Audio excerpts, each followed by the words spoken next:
Jupiter and Saturn. Welcome to Stargazers.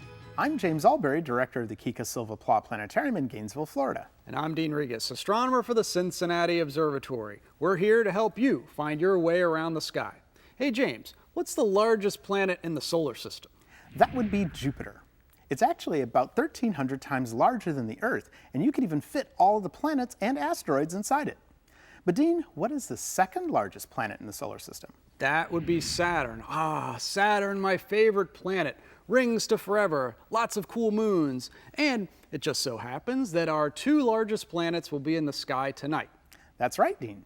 Jupiter and Saturn will be shining after dark this whole month, and we want to show them to you up close and personal. Let's head to the sky. Okay, we have our sky set up for June 1st at 11 p.m., looking high in the southwestern sky. You'll find the moon in good position to view all week, since it'll be waxing.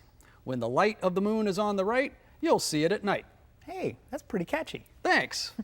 Our first planet we want to visit is the really bright thing to the left of the moon. That is giant Jupiter, and it'll look brighter than any other star at this time of night. As the nights pass, the moon will pass Jupiter. Here's June 2nd and June 3rd. Hey James, check out that conjunction. Wow.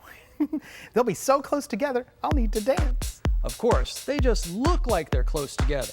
The moon will be about 240,000 miles from us, while Jupiter will be about 450 million miles away. So now we're going to cross those 450 million miles and take you in for a closer look at the giant planet and its many moons. Faster than the speed of light, we're approaching Jupiter. Now you can see many of its 67 known moons looking like little fireflies circling the planet. Imagine if we had 67 moons in our sky. As we get closer, we start to see the planet itself and its stripes, marking the lines of latitude on Jupiter. And coming around the side is the Great Red Spot. The Great Red Spot is a humongous cyclone of gases that well up from the inside and churn the outer surface of the planet.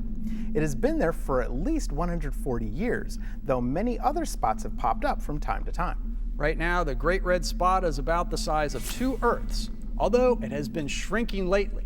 If this continues, the red spot may be tough to see, turn pale in color, or disappear altogether.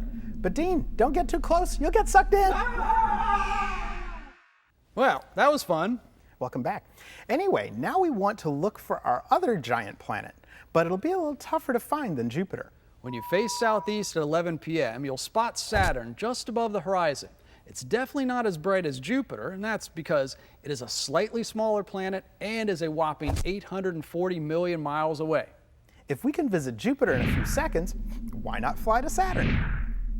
Although to the naked eye, Saturn doesn't look like anything other than a steady, glowing yellow star, it really comes to life when you look at it through a telescope. Whenever I see Saturn for the first time each year, it takes my breath away. I think, is that even real? It looks like someone put a sticker on the end of the telescope. For a real close-up view, we're hitching a ride with NASA's Cassini spacecraft, which has been in orbit around Saturn since 2004. Cassini is giving us views like never before of the storms on the planet, its 62 discovered moons, and the dynamic rings. Although they look solid like a road, the rings are made of individual bits of ice and rock. They're rings of gravel, tiny moonlets that circle the planet.